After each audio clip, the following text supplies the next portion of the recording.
I made lemonade before I bade her goodbye. Oh, and she took the good book with a sure look in her eyes. Oh, I could have cried, but I laughed like a hyena, and she soon could bleed, but she'll live on forever like Athena.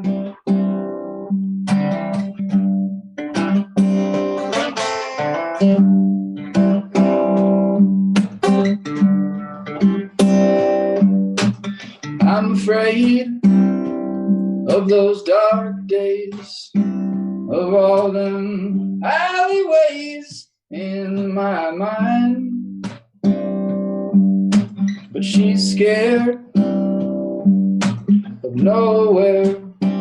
Oh yes, her long hair always always shines. Oh, but I could have cried, but I laughed like a hyena. And she soon could bleed, but she'll live on forever like Athena.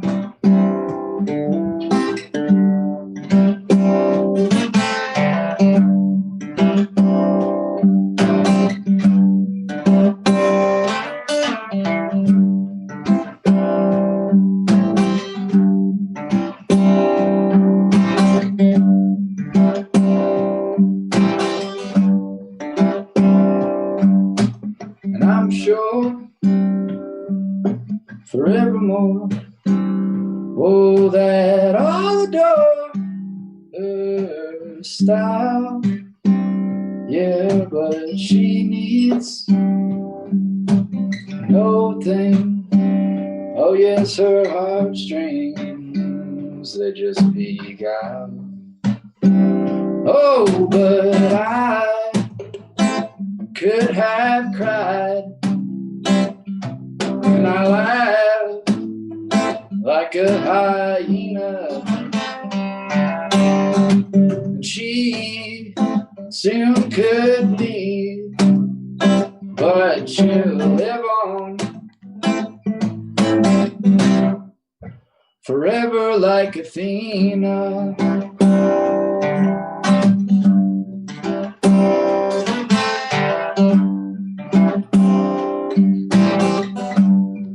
Forever like Athena.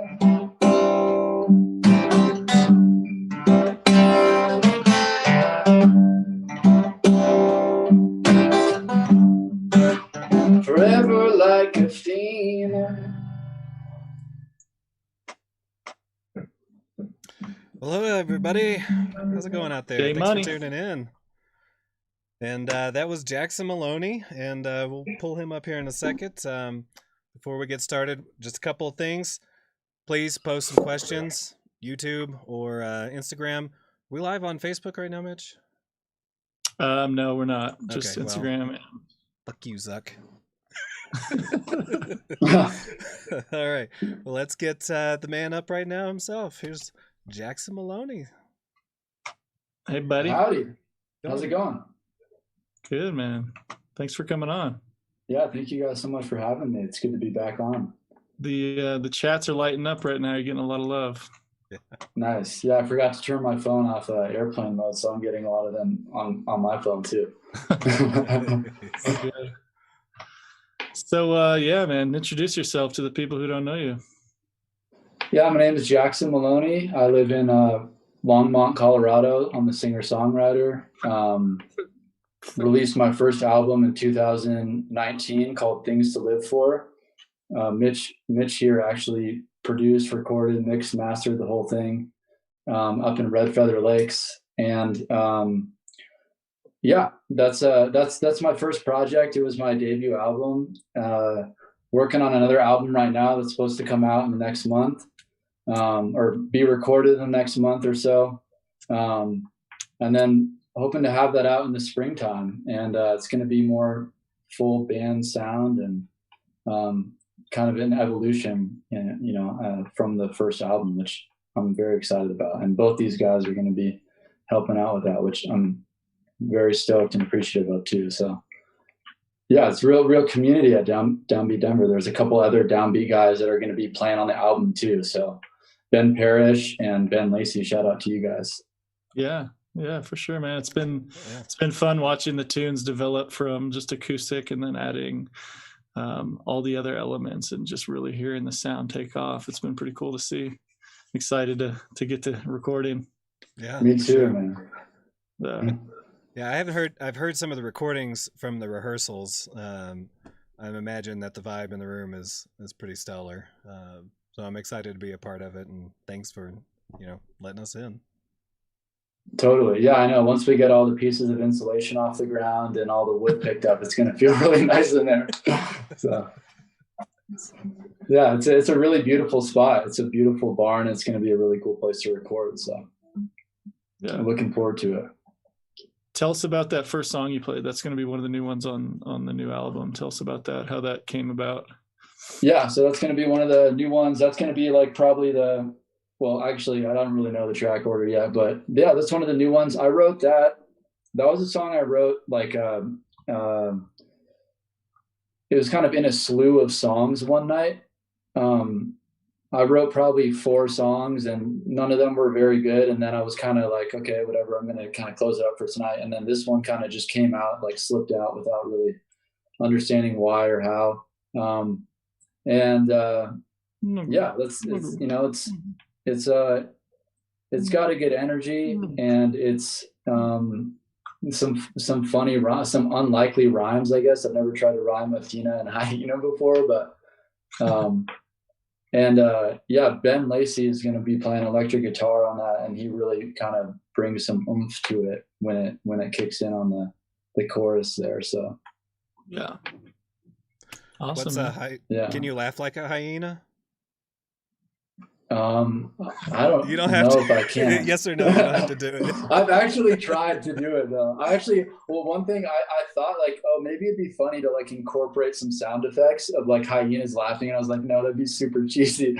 But I definitely thought about it because I was like, I like tried to do it myself. I was like, oh, I definitely can't do it. But I watched some YouTube videos to see what they look like, and what they sound like. Yeah, not very musical.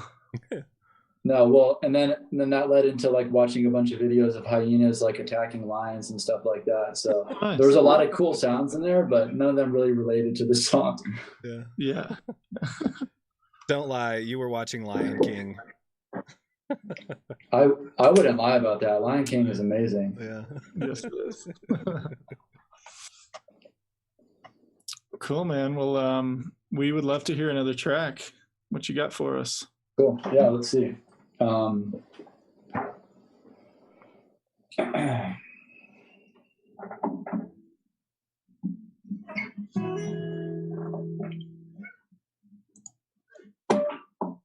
think I'm gonna do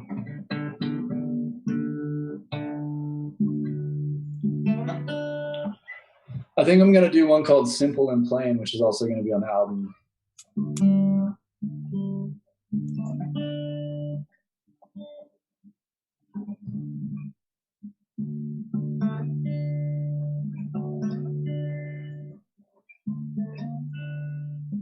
Or you know what? I'm changing my mind.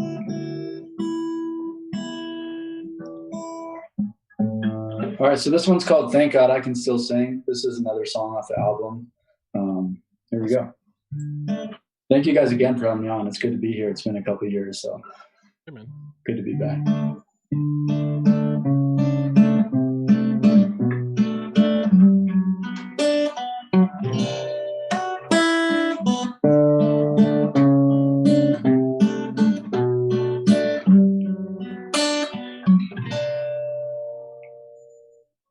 He lived alone on a house on a hill, lost both his wife and his child born still. He'd get up and go to his work at the mill, and come home at night with more goodbyes to spill on the floor.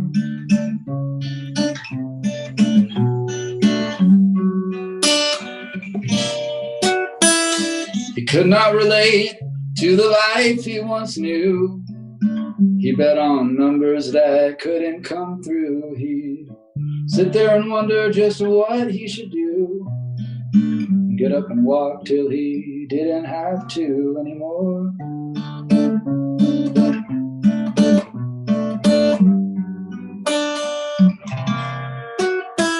And his son would have been a real handsome young man, with a wife of his own and good career plans. He'd have a son who would call him his grand.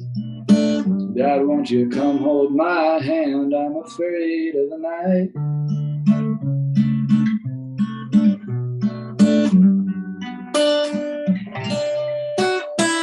And his wife would have been a good grandmother too, with her sparkling eyes of inviting blue. And Something went wrong, well, she always knew how to tell you. You're gonna come through and it's all right.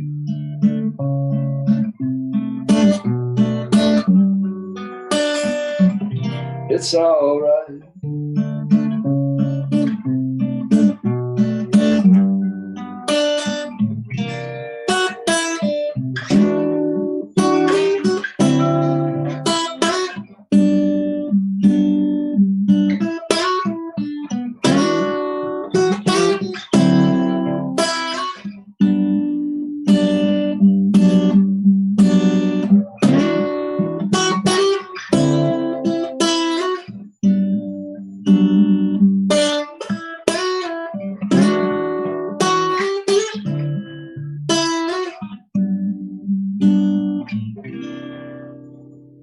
Well, life has an odd way of teaching you things. It will offer them to you and draw back the string. You might get the girl and then lose the ring. Well, thank God that I can still sing.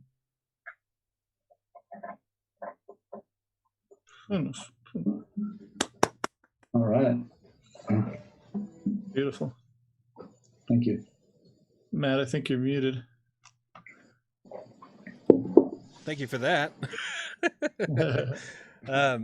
So sorry everybody, but it is a shameless promotion. So if you don't mind taking a moment to follow, like, subscribe, do all of that fun stuff, and head over to our website, downbeatdenver.com. You can catch up on all of our previous episodes, 20 bands in total so far for our normal episodes, including Jackson himself. So go check that out. And then if you want, head on over to our merch page and check out some of our awesome merch here. We've got, these hoodies, any color, size, shape, you name it. So we would definitely appreciate the support. And, our goal is to help, the community. And so the more we collect, the more we can hand out through, recording sessions and, live video performances whenever we're able to safely do those things again. So if you want to be on the show next or 2 times out, we've already got next week scheduled, but if you're ready to hop on the show, we'd love to have you. So reach out to us through our contact page to do so. And we would like to get another song from Jackson if he is cool with giving us another song right now before Mitch hits him with some really deep musical thought questions. Oh, yeah, that'd be great. I got to get some of your merch. I didn't realize you guys had some of that. We appreciate it.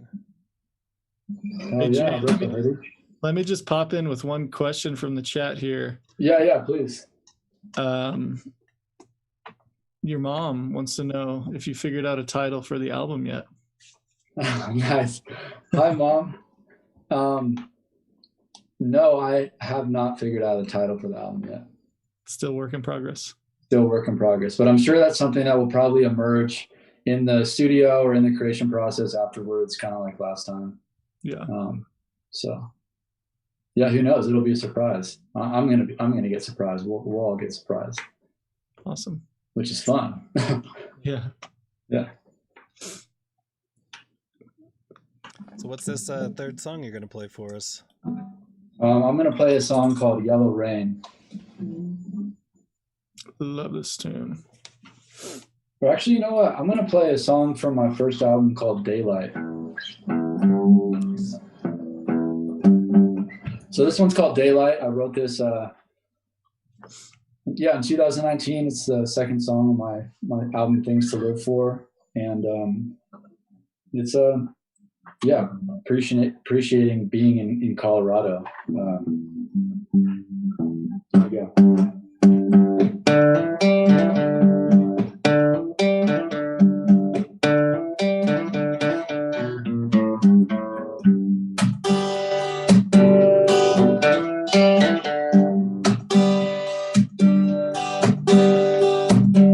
Driving down the highway on 287. Bright morning stars on the horizon.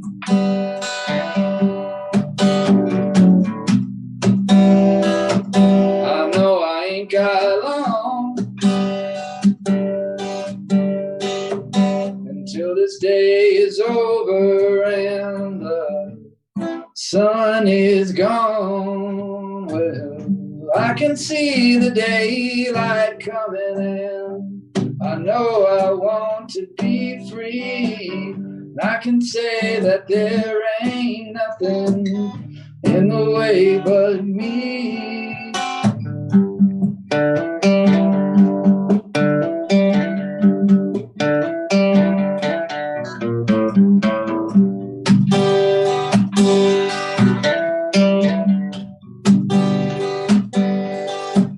I have some friends of mine who've had a hard time today. Wish I was with them right now just so I could say,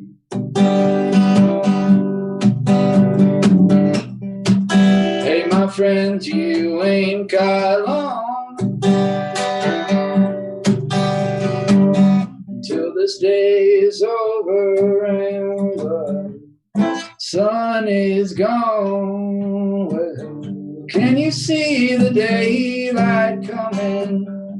Pale blue skies turn to pink, and all the shadows that came with nightfall slowly start to shrink away.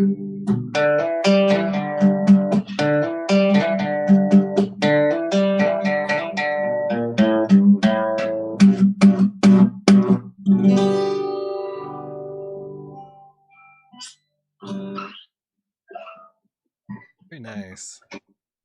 Daylight. Mitch, you had vocals on that, on the album? Yeah, I can't remember, Mitch. I know we had a really fun time playing the congas on that track. And what did we do? You're muted right now. Is this thing on? On. Yeah, man, check, that was super fun tracking that. Yeah, I played some really sloppy conga on there, but no, dude, it was great. We had a good time. We got some good Polaroid photos that it's about time to share. Yeah, we should release those for sure. Cool, man. Well, I want to just thank everybody for all the love that they're showing. Dan Scritchfield, Scritty Scrat 01, has a question for you. He says, what inspires you to create, or do you just start to create and the inspiration comes from that? Probably both. Like, I think sometimes like maybe there's a phrase or an experience. Like, for example, with Daylight, I think like there was a guitar riff plus that I was playing plus some friends of mine that were like going through something. And then, so like there was I guess there was a convergence of different elements and they came together. And I think a lot of it's like creating the right environment. So like setting aside time and carving it out and like being kind of creating an environment for all those things to converge into something. So like, I think it's like inspiration, but then also like carving out the time to like let that inspiration, take form. Right. Yeah. Nice. We just got another one. Thank you, Dan. Thanks for watching, bro. And thank you everyone else. I can't see who's here, but thank you all for watching the Instagram or whatever you're on. Thanks for watching the show. And I wish I was going to say it's good to see you, but I can't see you, but we just got another one from Faith. She says, what's your favorite part about your musical abilities? I think like probably finding the different ranges of my voice and pushing my voice.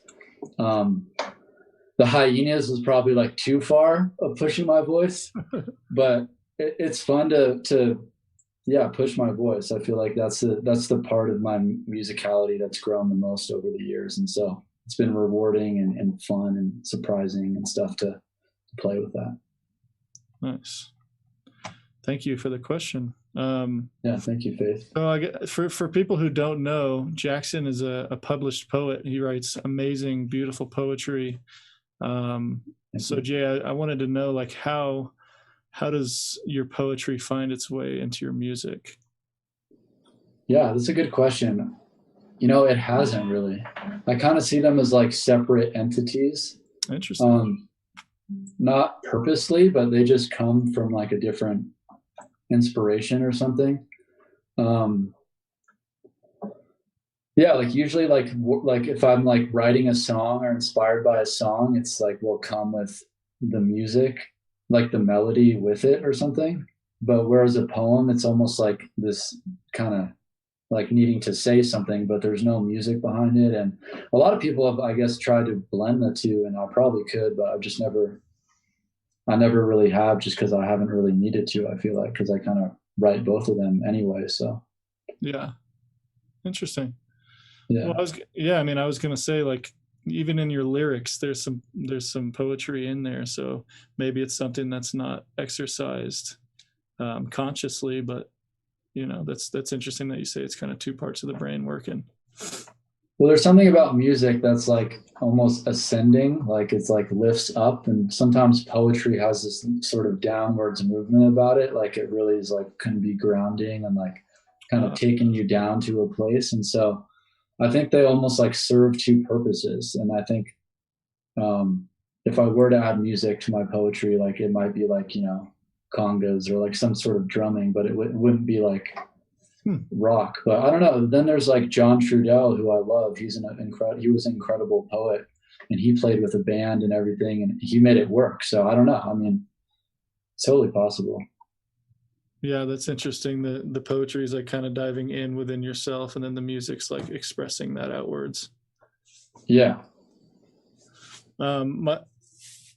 Kyle Winnig asked another question. He says, what's your thought process on turning a riff or a melody into a fully formed song?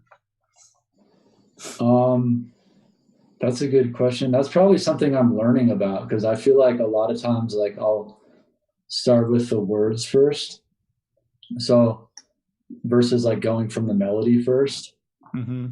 So I don't know, because there's like a lot of like voice memos that I have that are melodies and riffs, and then I like never listen to them again. But then some of them, I don't know, maybe some of it has to do with just like actually having the time, like in the moment when it comes to be like, I made a cool riff and like I have time to like work with it, or like making time later, and then like just being like, okay, this is cool now. Like where would it go from here? And then like adding stuff. Some are like dead ends, I think, in my experience. And then some of them just, they have like a movement forward with the right environment and time that they just kind of become more of a song. And I think for me, the words have always helped, but I'm kind of trying to move towards more like melodic composition versus like just focusing on the story. Interesting. Have you ever, I don't know if that answers the question. Yeah, definitely. Thank you for the question, Kyle. Have you ever had a song where you feel like you're hitting a wall and you don't want to give up on it, and you push through to it? Or is it usually like right away when a song's not working and you kind of can throw that to the side? These are all really good questions. Yeah, I guess, I mean, I think like if I really like it, or if I think it's good, like I really will give it like a full effort, There's a couple songs that I've like kind of tried to push pretty hard, and they just like didn't really turn into anything. But yeah, I feel like if I like it, then I'm going to finish it. It's not going to be like a lack of sort of like, oh, I didn't really put the time in. Like that doesn't really happen as much anymore. It's kind of like, but some of them are just like, man, this is just tough. Like I don't know. Yeah. So, and I'm also like, I don't really go back to songs that I started. Like if I don't finish it within like a certain amount of time, like I'll probably just move on to like the next thing. Cause like going with your gut. Yeah. Just like, cause there's so many different like inspirations and ideas and stuff that like, if one of them doesn't catch, like I kind of know that like one will. So I'm not like so worried about like needing to make them all happen, and just more so like, okay, well, if it's like good enough and I like it enough, then let's try to finish it. And then, and a lot of times I finish songs and then they're not that good, but at least I finished it. And it's like in the process of like making a good song, like kind of like Forever Like Athena, which I like, I think it was better than the first 4 I wrote that night. So. Right. Yeah. Cool. And we have one more question from the chat, and then I'm going to pass it over to Matt, do a little bit of question snare. Cool. This is from Taluba. I think this is Taylor. Hi, Taylor. She says, if you could record an album anywhere in the world, where would you be, and where do you feel the most inspired? Wow, that's cool to think about. I mean, it'd be cool to stand on top of Mount Everest or something and be able to record an album. So I don't know if that's my unrealistic place that I would record, I think. It'd also be interesting to record underneath the ocean. Like, I don't know, I guess places where like you can't really go, that'd be kind of cool. But then in reality, I guess, I don't know, maybe Africa, somewhere in Africa, and like West Africa or something. Like I really like the music out of Ghana and Mali and stuff, so it'd be cool to record some stuff over there. Interesting. With them. Nice. With people over there. Yeah. Cool. Nice. I mean, we could try. yeah. Let's do it. We're gonna need some serious we need some serious windscreens for the mics up on Mount Everest. It's all part of the environment, Mitch. Come on, you know that. Yeah. It's all just gonna sound like yeah. It'd be perfect. All right, so it is time for the question snare for the unacclimated. If you haven't seen any of our previous shows, we have a snare full of questions, and we randomly pull these. Normally it's the guest, but for obvious reasons, it's me tonight. So that means you can get me with some bad questions, huh? Yes. Yeah, so here we go. All right.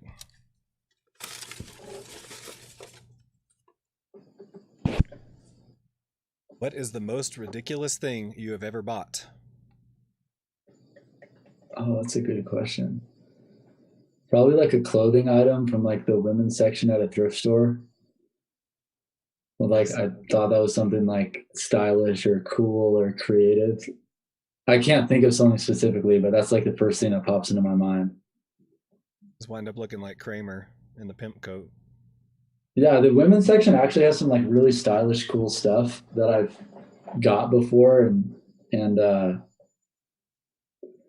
but it probably looked ridiculous in some level too. Well, I guess if it would look good in a picture, then that's all this world cares about right now anyways. So let's see. Yeah, it felt good, kind of, All right. What's the best piece of advice someone ever told you?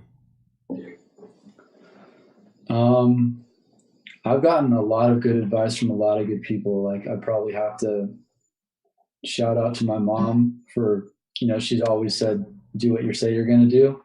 So like reliability. And then, that's the first thing that kind of comes to mind. That's always been something that stuck with me is, like respecting your word and being true to your word, and, and creating that relationship with yourself and with other people. And I think as a writer too, like I definitely value that. Okay. We're going to do 4 tonight. So we got 2 more. Deep breath. You can make it through here. All right. So this one says, if removed from music history, which album would have the biggest impact? Like if it was taken out of... Yeah, like the biggest hole. Like if we didn't have the White Album or something, I don't know. The first thing that comes to mind is like Highway 61 Revisited. I think that was before Bringing It All Back Home, but Bob Dylan's like first electric album. Yeah, he just like he's Bob Dylan. He like totally changed music, but he totally changed folk music by bringing it electric. So I would say that would make a big impact. I agree with that. People were pissed, but looking back, they were. It's probably one of the greatest things. I was reading this thing about like Levon Helm or something, because I didn't realize I like his music too. But I was reading this thing about him, and he was like, when he was playing with the band backing Bob Dylan, he like left the band for 2 years or something because they were getting such bad like responses from the audience for playing electric folk music. So it probably wasn't easy, but I don't think Bob Dylan seemed to care that much. No, he walks his own path. For sure. Yeah, absolutely. Okay, last one here. We're gonna have to print these things bigger. They're hard to hold. All right. This is a question from the crowd. Kara Elizabeth Music, a previous guest of the show. She wants to know, what is psychologically satisfying about music? Psychologically satisfying about music. Yeah. I think it makes sense of the world, you know. It makes sense of my world. It gives meaning to things, and I think it's just very calming. Yeah. I guess calming is the first thing that comes to mind, but obviously music has so many different styles and abilities to do that. But I think maybe that comes to mind first, just because that's what it's been a lot for me, is like a very calming thing. But it's inspiring too. I think like underneath all that, maybe it like just moves the spirit, and it moves the spirit in whatever way it wants to be moved, and more than words ever can. So nice. Yeah, that's a cool question. Yeah, thank you, Kara. Also a great songwriter. Yeah, I agree. I really like watching you throw. Yeah, that'd be cool if you guys linked up. Well, thank you everybody for watching. We're gonna kind of wrap it up and have Jay play one more song for us. Jackson, thank you a ton for coming on, man. We really appreciate it. Yeah. We wanna get people in touch with you. So, what's the best way for people to get in touch? Is that through your website, Instagram? Yeah, totally. Yeah, my website right there, jacksonmaloney.com, and then Instagram @JacksonMaloneyMusic. Yeah, thank you guys so much for having me on again. It's been really, really good to be here. It's good. It's been a couple of years, and it's nice to be back on again. Really excited to work with you guys on this project, and thank you to everybody that's watching and who's commented and all that stuff and just checked it out. I'm really excited to share this new music with you. So. What's the best way that somebody could support you right now? How so? If somebody wanted to just support your music and your art right now, what's the best way that they can do that? Buying CDs, following me on Spotify, and following me on Instagram would probably be the 3 top things that would be super helpful. Awesome. Yeah. That'd be awesome. Yeah. So everybody, if you're liking Jackson, make sure you reach out and just get in touch and show some love. Tell them how much you appreciate the music and help in some way. And if you know somebody, if you know an artist who'd like to be on DownBeat Live, please get in touch with us through our website, Instagram, anywhere you can find us. We want to hear from you guys. Yeah. So Matt, you got anything? That's it. Just want to say thank you. And if you could intro the last song you're going to play, we would love to have one more before the evening is over.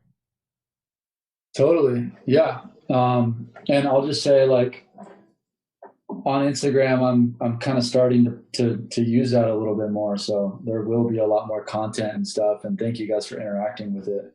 It's kind of fun to be able to use that. So this last song I'm going to play is called 2 Young Women from Durango. And it's kind of self-explanatory. It's a very Colorado song. Really excited to record this. Ben Parrish and Riley Williams, who are playing bass and drums on that, they make the song sound really awesome. So looking forward to sharing that with y'all. But here's an acoustic version of it. Thank you guys again for having me on.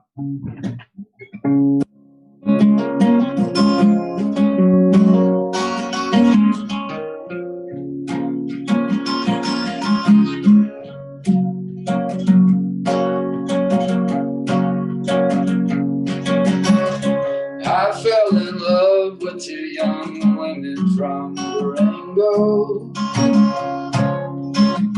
Black shining hair they had with eyes of crystal jade. I tried to catch 'em, they move fast as jazz and Django, but in their namesake a promise I've made. When I grow older, I'm gonna marry Colorado. Her rolling grasses are like long legs in the wind. Her mountains high enough to reach for El Dorado, and her water's pure blue azure. I'm standing in.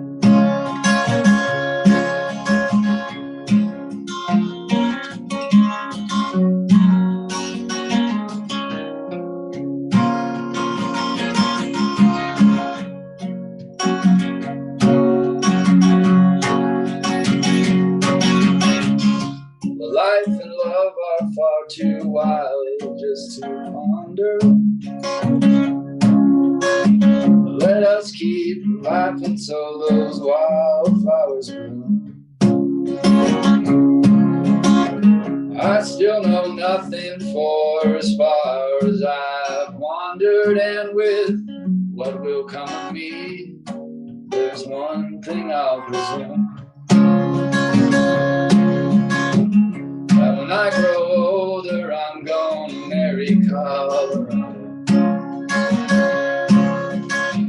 The rolling grasses are like long legs in the wind. Her mountains high enough to reach for El Dorado, and her water's pure blue azure. I'm standing in.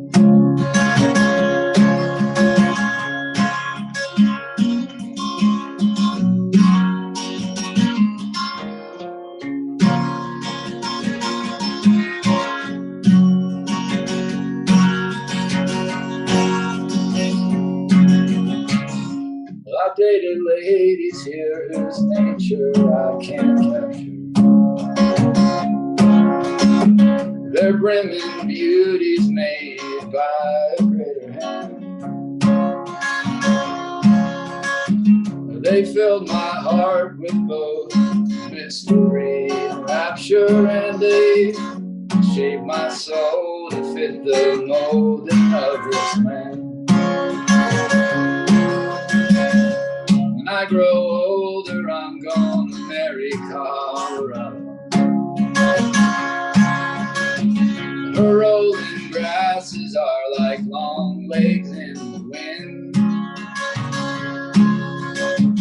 Her mountains high enough to reach for El Dorado, and her water's pure blue azure. I'm standing in.